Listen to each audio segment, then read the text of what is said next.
Sobrang ginamit ni Vladimir Putin ang banta ng sandatang nuklear at sinimulan ang bagong pandaigdigang karera ng armas. Hayagang inanunsyo ni Pangulong Donald Trump ngayong Oktubre, 30 ang pagsisimula ng pagsubok ng sandatang nuklear ng Amerika upang tapatan ang Russia at China. Nagmarka ito ng posibleng malaking pagbabago sa matagal ng pulisya ng Estados Unidos sa gitna ng tumitinding tensyon sa pagitan ng mga nuclear superpower. Sa Amerika, maraming taon na silang nagpatupad ng moratoryo sa sarili nila tungkol sa pagsubok ng sandatang nuklear. At ngayon ay tinatanggihan na ni Trump ang pagbabawal na ito at sinasabi niyang panahon na rin para sa atin na magpakitang gilas gamit ang sandatang nuklear.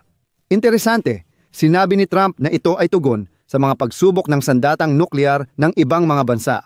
At agad namang nagbigay ng pahayag ang Kremlin na wala silang kinalaman dito.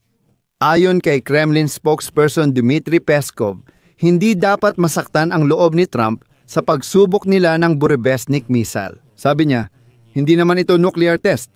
Ito ay simpleng missile lang na may nuclear reactor.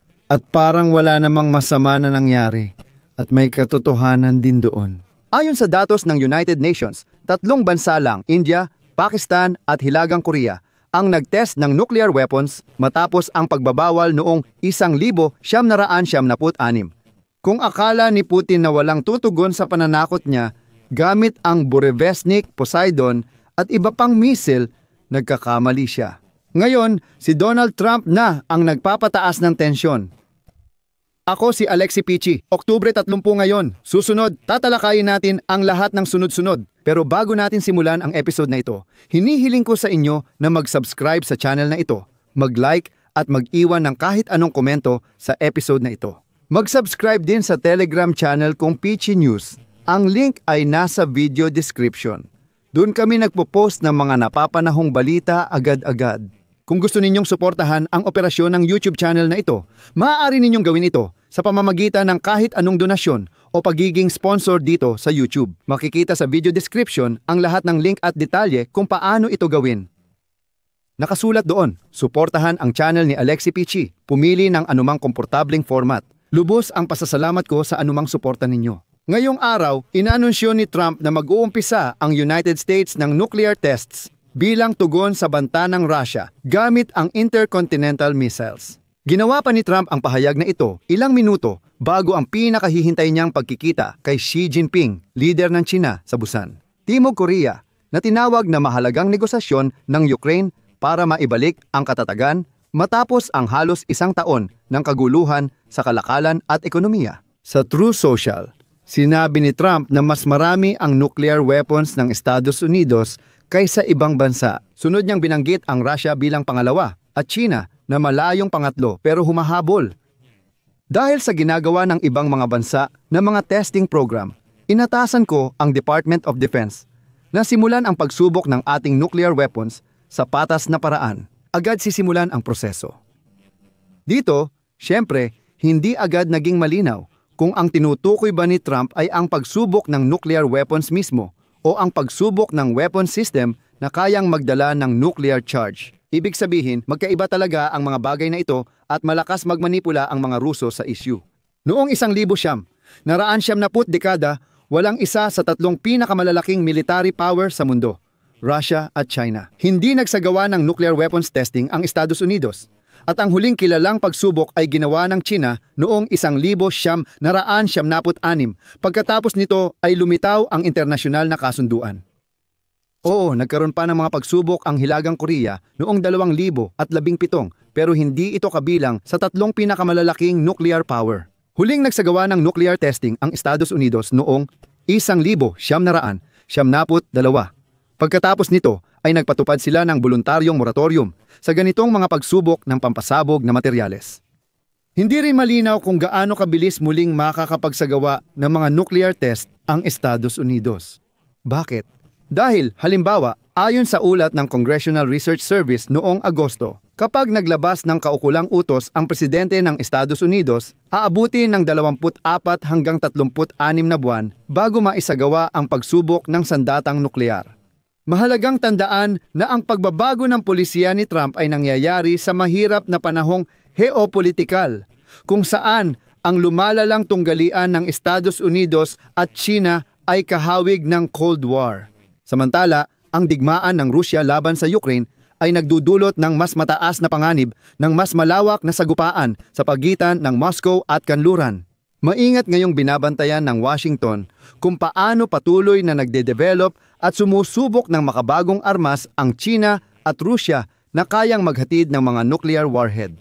Noong nakaraang linggo, sinabi ni Pangulong Vladimir Putin ng Rusya na nasubukan nila ang bagong Burevestnik cruise missile na kayang magdala ng nuclear na karga at mga nuclear torpedo. Ang Poseidon na hindi ginawa para sirain ang diktador ng Rusya ay walang kapareha o katulad. At ngayong linggo, umatras din si Putin sa kasunduan na nag-oobliga sa Rusya na sirain ang 34 na tonelada ng nuclear fuel. Ibig sabihin, ang mga senyales, alam mo, ay talagang napaka-konkretong. Oo, mahalagang banggitin dito na, ayon sa mga eksperto, ang bahagi ng Rusya at Estados Unidos, may 70% ng nuclear weapons sa mundo. Sumunod ang China at iba pa.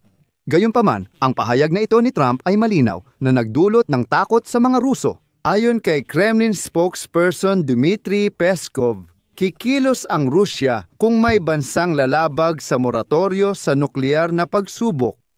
Dagdag pa niya, kung ganoon, gagawin din namin iyon. Higit pa rito, nagsimulang magpanggap na inosente si Peskov at sinabi niyang wala siyang alam tungkol sa anumang nukleyar na pagsubok na isinagawa ng Rusya. Dito lalong tumitindi ang manipulasyon ng mga Ruso. Sunod, babanggitin ko ang sinabi ni Peskov at ipapaliwanag ito. Sinabi ni Trump na may mga bansa raw na nagsasagawa ng nukleyar na pagsubok. Hanggang ngayon, hindi namin alam na may gumagawa ng mga pagsubok. At kung ang tinutukoy ay ang nukleyar na pagsubok ng atomikong cruise missile na Burevestnik, hindi ito maituturing na nukleyar na pagsubok. Pinapaunlad ng lahat ng bansa ang depensa nila, hindi tayo naiiba. Napapansin ninyo, kapag napapahiya ang mga Ruso, agad silang sumisigaw ng, "Sandali, ano bang kinalaman namin dito?" Lahat naman ay nagpapahusay ng missile, kaya nagbanta na rin tayo sa mundo gamit ang Burevestnik at Poseidon.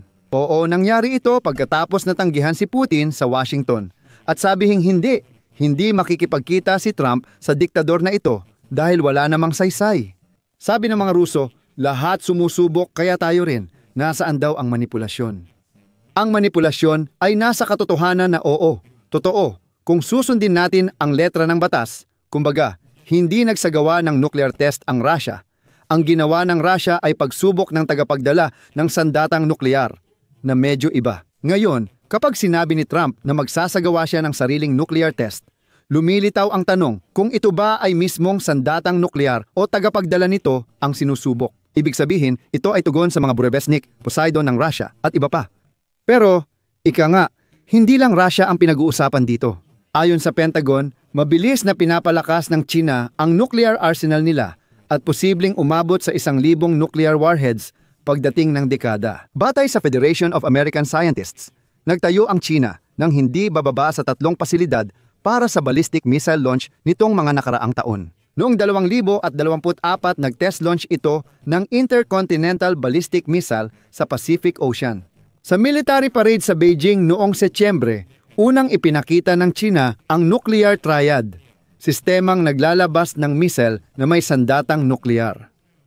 At dapat ding banggitin ito, pero mahalaga ring bigyang diin ito. Nang tanungin si Trump kung bakit inihayag ng United States ang plano para sa nuclear tests bago ang pagpupulong kay Xi Jinping, sinabi niyang, iyon ay may kaugnayan sa iba at hindi sa China. Ito ay tuwirang patungkol sa mga Ruso, kaya mahalaga ang konteksto. Narinig ang komento ni Trump matapos ang kanyang biyahe, kung saan ipinakita ng United States President ang kanyang kakayahan bilang tagapamayapa. Sa Malaysia, dumalo siya sa pagpirma ng kasunduang pangkapayapaan ukol sa sigalot ng Thailand at Cambodia. Tinawag ng United States President ang sarili bilang tagapamayapa at Nobel Peace Prize candidate habang sinusuportahan ang kapayapaan sa pamamagitan ng lakas. Gayunpaman, kung maisasakatuparan ang pinakahuling pahayag, maaari nitong baguhin ang status quo sa nuclear test kung gagayahin ito ng mga kalaban ng Amerika. Pero dito, mahalaga ring tandaan na kung ang tinutukoy ni Trump sa mga pagsubok ay ang pagsubok ng mga sandatang nukleyar, tiyak na mahihikayat nito ang mga bansa tulad ng Rusya, China, India at Pakistan na muling simulan ang sarili nilang mga nuclear test. Ibig sabihin, di gaya ng Estados Unidos, makikinabang ang mga bansang ito kung magbabalik ang nuclear test. Mahalaga rin ang oras ng pahayag ni Trump pagdating sa posibleng epekto nito sa panrehiyong seguridad. Sa Asya, isang rehiyon na may maraming nuclear powers, kabilang ang mga magkaribal na bansa tulad ng India at Pakistan, at dagdag pa ang North Korea.